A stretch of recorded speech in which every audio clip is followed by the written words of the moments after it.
Getting paid. Okay. If you walk into a club to play a gig and you don't know before you get on the stage what to expect, something's wrong. Okay? That should be clarified before you ever even walk in the venue.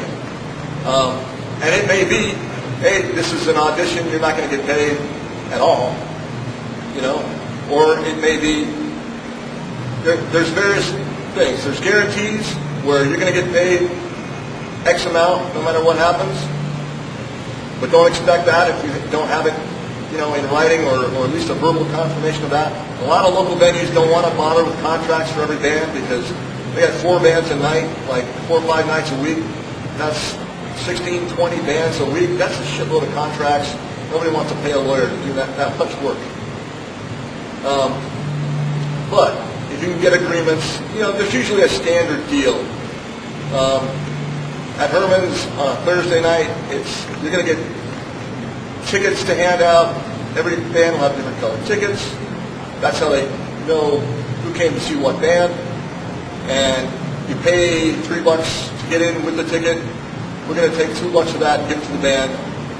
Unless you bring in, I think on Thursdays it's 50 tickets, then you're going to get $3 a ticket.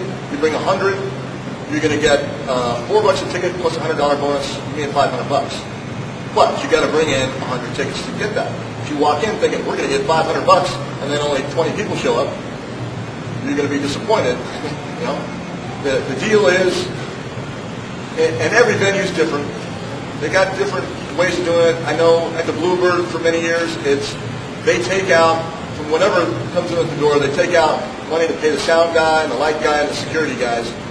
And then whatever's left over, they split amongst the bands. And, you know, so if you're expecting to get everything that came in the door, that may or may not happen.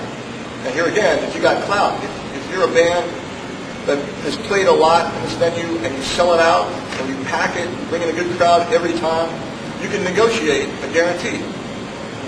But even then, if you usually bring in 100 people and you got a great guarantee going, and then, you know, it snows 3 feet and only 10 people show up, it might be in your best interest to settle for a little less this time. I know I've been involved in payment situations where the deal was we take less than the guarantee this time and we'll book you back and hopefully it'll go better. Or we'll give you the full guarantee and lose money on you and we probably won't ever book you back again. Your choice. You want to think about those kind of things before you just say, we got a guarantee we want. And okay, if you get to the end of the night and they pay you and you're like, wait, this isn't what we were expecting, what do? Well, you talk about it. Because chances are there's a misunderstanding. I've been involved in these way more often than I would like to.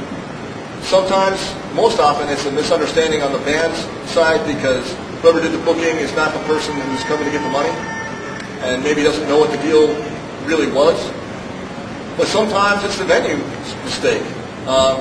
You know, it may not be the regular standard deal that I'm used to paying out. It may be you guys have a different deal that nobody told me about.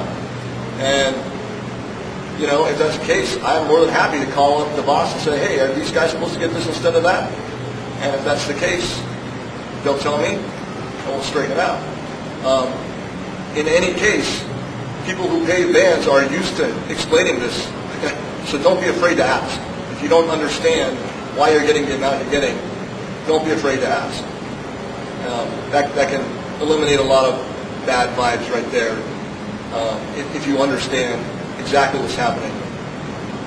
All right. That was quick. How long did that take? You guys got any questions? Man, I can't believe I went through that so fast. Come on, somebody's got a question. Huh? All right.